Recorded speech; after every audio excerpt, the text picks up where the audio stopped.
Hey, no te go kwao. Otele, my brother. Fuck. Hey! Really? Yeah, really? Kiss when backyard na puta. Okay. Oh, I told him to get back here. They be na cathedral. So wulo. Ihe kibi ho na me ekpole. Ikwesiri iza nwanne Rochas. Obozo wulo, lekwe ngulo. Ulo na elem na elulo. Ndị waka gosi oga I never come. Itu mbia mngi na emeji miss. Ya ngi na ebuli. Okay, ka afọ tapo. Afọ. Revise na zulo gebe. Baiga. Ahudum ga ha so oga don Jim ni mere ya bule. Come na apụtazi hotel lekwem lekwege. I na be aja mo wine. Hey, I'm so happy to see you. Same here. No. Chai. Ke yi hood oyo to gaga. Konya no na neighborhood. Ya yi ga kwelu. Je bo bodo yi o kwesiri me cover onwe m. Oh really? Ni mana asa okoko man. Ya ga kwuru man ibe. Ogwula no ohia go onye okko ga akọwa. Ya gaba n'ime ohia. Enwere otu nwanne m nwoke ọwụ onye ebe kai kwanụ na obi na US. Na Augustine Texas. Augustine Texas. Ihe pro. Ihe ọwụ. Aka m nọ nya ahụ nwanne nwoke to. Nwanne nwoke to. Invitation. Wetere m visa. Wow. Simbiawa. Enye ha visa oti hu simbiawa to America. Pastor Oluchi. Honey. Nwachukwu wa aha ya nwunye ekwenu wu Ugoeze Constant Oluchi na diokpara ya wu nwa ya nwoke kwanu Isaac Obinna Oluchi ha atọ 3 families meme birthday the same date. Wow, I'm telling you what a rhymer. I'm gonna Eunice. Yes, I'm gonna accident. Coincidence. Oh, to him accident. Uzo kam na ebu agaje samba. Enwere onye ọzọ na-ete na afọ nnụnụ na awogo. Enwere egwu go m hụrụ na Instagram. Okay. You know n'ime afọ nnụnụ na egwu ga ahụ. Okay, kulu everything way hot kulu. Yeah, kulu. I want to go n'ime plane. Nna m iwa amusi. Kpọga ewuli iwe maka ndị na-efe efe wa amusi. Afọ nnụnụ niile nọ n'ụwa na ife sichana. See here, prince. My own prince on here. Eziokwu. Anya ma akwụsị m bịa. Ka m fugo di yo this. Anya m sị ka m bịa naanị gị onye pụrụ ịkwọpụga m na the main place. Yeah. Kwọga m ngọ ga-awụ. Lekwa akwụkwọ ha wetere m. Ya wụ visas mo. Onye nyere m visas mo. Okay, this is an invitation. Can you go to your international passport, the visa? Hani le nonga ha eke di eke. Hani le onya pagri otu nga bi. Always pastorality mega ihe.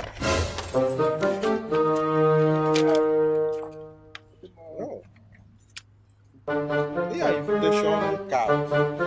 Ose ge bi o were ole ya no. Bia rie ngo ba egwu.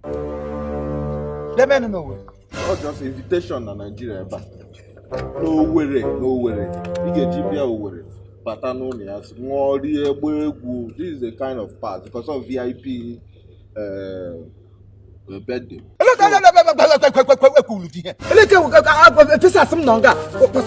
Na phone from USA. Yeah, but she with visas. I was a military. I've lived in US for years, so you have a visa. Then I boss again. I'm inviting you, Chief Imo, to our birthday celebration in Owerri. I wonder if this is... invitation card ko te kwama kam no bro pre kwam gawro wuro kam gba agbara mo no mo wure na achi wure ya bia ho da opportunity iji bi obodo Igbo ya wure ha visa wure nya o ya gwara gị no visa to US no America megi ihe o ma ihe o kwesiri nye m ga-eji abịa o will trade ko pastorality meta kwa ko imeta dia nga amaliela akọchana m obodo niile taa ihe awụ Chiefimo in America na abaje m under the invitation of Pastor Oluchi Honey Nwachukwu muna anyị nwoke kwena onye azụ ụlọ anyị ka na o mege birthday at least ihe awụ opportunity meji ya if na anọ m na akwado so ele nwata oji isi oji ndị eji okwu ka eji okwu Oh, George Floyd. fraud achọsa m uwe ojii nka sị m gara emere gboo birthday na Saturday wechi nwanne echi ya Sunday mma igwe uwe ojii garakwana gaga besara ha akwa bere ha sọsọ onye na-amadụ onye mewu nwa ma nwụrụ ihe mpa ya echi mpa ya nwụrụ ka mpa ke m nwụrụ mpa ya nwụgo. You should know better. I'm well. What is that? Some pay. I'm one. I'm a mabed. So pay. I'm only him and boy. Mom pampa. When you man, I'm worried on young runga. Ha. Me and Pam Jupiter. How many good relation? So turn on and go. I'll come on my bread on Facebook. What a great bed. I can't breathe. I can't breathe. Hi, be to queer nail. Onye say you can breathe. Ha biri enelu bigide enelu bigwo ya anwo. Mgbe enwa ma say ha you can breathe. Onye agwara go say gide ebilinga. Ma na agodo mmanu nwe bi onye. Oh, what that's happening. That's happening here to disheartening. Very disheartening. Oh, what you know. Tani Hendrik am tani endi ekego. Oh, what you ha. Weri ikpere, gbegbuo nwa mma na Chineke mụrụ mma na obi na-amasị. Onye mmiri ihe ma ala alụfopule afọ gbawala ya ndị mmụọ ụfọdụ ya anwụwa ndị nwa nwaanyị ibe ewu okwu gbuo ya wuri ikpere ewu ogwedere ngwa yiri ọlụta ya na-aga ekpe emebi m gara ebe m gaala ha mgbarụ ndụkwanụ ndị blak ndị Amerịka blak ibe m bekwene na ha akwa bikọta akwa niile m hụrụ ha na-ebi ihe ewe akwa ndị ọcha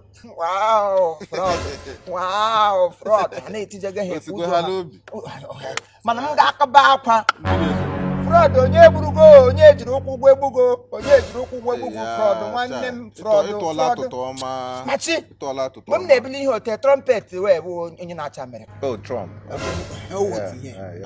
pent end ya mgbe m na-ebili ihe trumpet wee ga-ele m anya n'obi mana na ndị heartless ya na m nwere ezigbo obi ya nwa ndị heartless ya lee m anya n'obi mezie m ihe na-akpọ deport ya bịa anabata Oluchi were envelope a were nkatị nye m I got my America go. I got Pastor Oluchi, honey, Nwachukwu. O nwanne m nwoke ka ewu.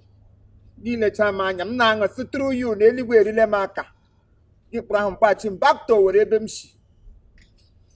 Ngwanụ mere men ma o were ọwụ ma US ọwụ abịawo m. Happy birthday gị na ezinụlọ gị. Ugwueze. Anya m hụrụ gị last 2 years. Happy birthday.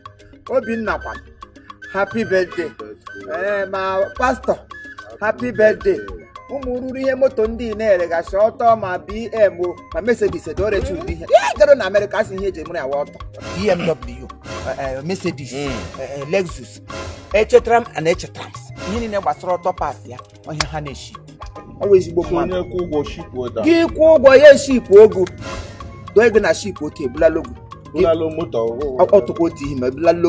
moto here in Bubu is a nice personality. I'm trying to get his contact. Matching with the contact. Number.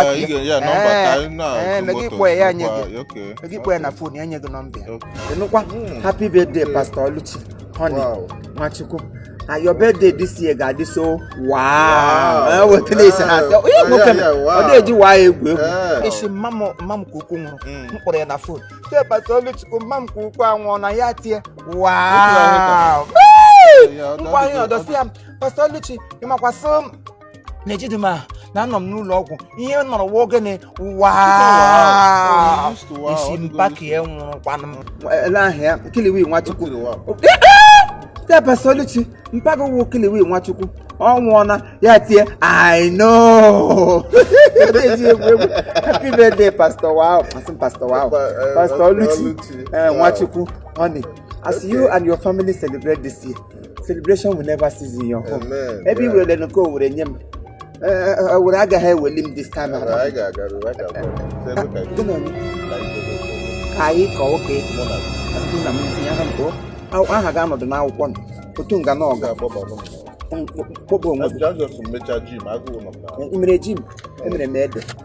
thank you.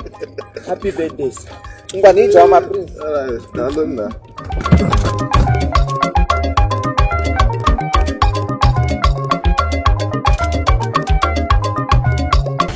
subscribe Chief Imo Comedy. Subscribe to Chief Imo Comedy.